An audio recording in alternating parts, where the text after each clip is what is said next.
Okay, so I'm removing some old linoleum. This house was built in 1960, and underneath the linoleum is a hardwood floor that extends through the whole top floor. And there's on the bottom, I think they call it cutback. It's a black tar material. It's really, really difficult to get off. I tried several other methods that didn't even come close to working. But I found this attachment. So I rented this floor sander at Home Depot. It's actually a floor polisher, I think. And these have sort of a universal thing on the bottom for these kinds of tools that just go on to the receiver here on the bottom. And I found this tool online. I watched a YouTube videos. I think it was Philly Floor Store is the name of the company, and they showed a YouTube video of a guy doing the same kind of thing. And I was a little skeptical because it was so hard to remove all the other stuff, but I was kind of desperate I really wanted to restore this hardwood floor in the kitchen here, and so I decided to give it a shot, and I am amazed at how well it's working. I mean, it's really pretty awesome. So there's tar on the bottom, then there's a layer of felt paper, and we already removed the original linoleum from 1960 with this scraping tool right here.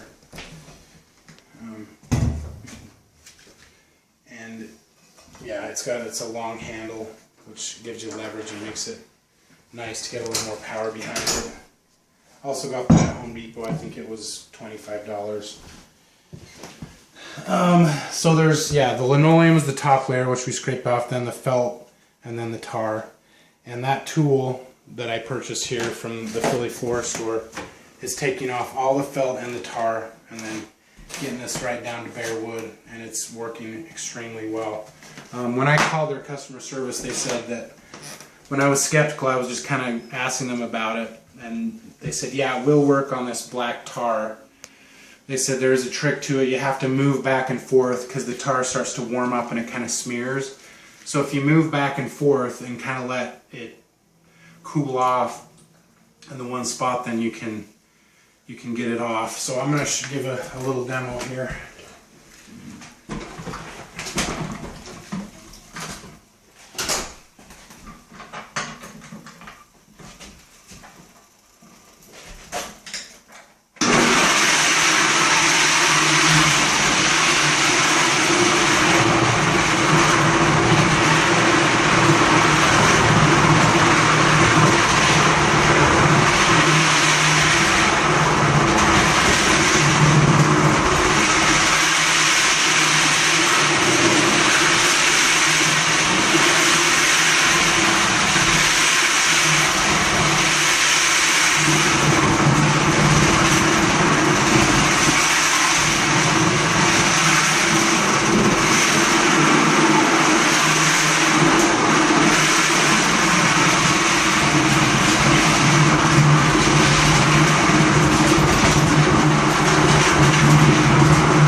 Kind of see how it kind of shakes and buckles.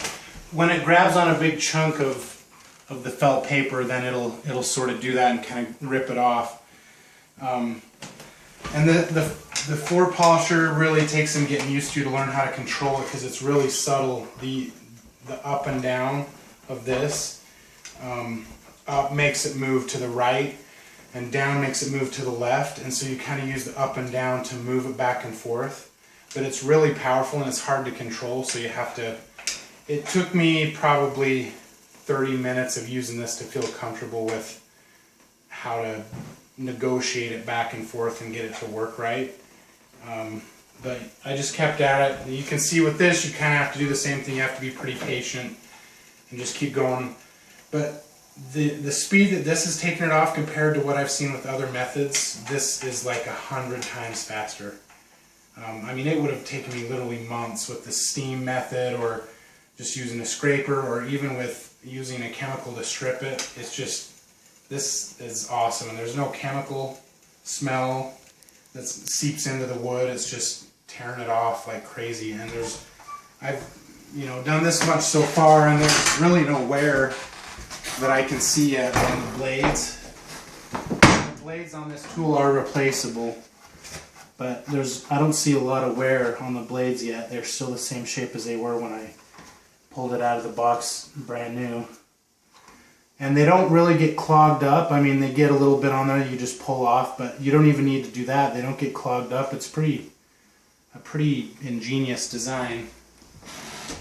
So anyway, I'm going to keep at it, and hopefully we'll get the rest of this off of here, and nothing will go wrong before then.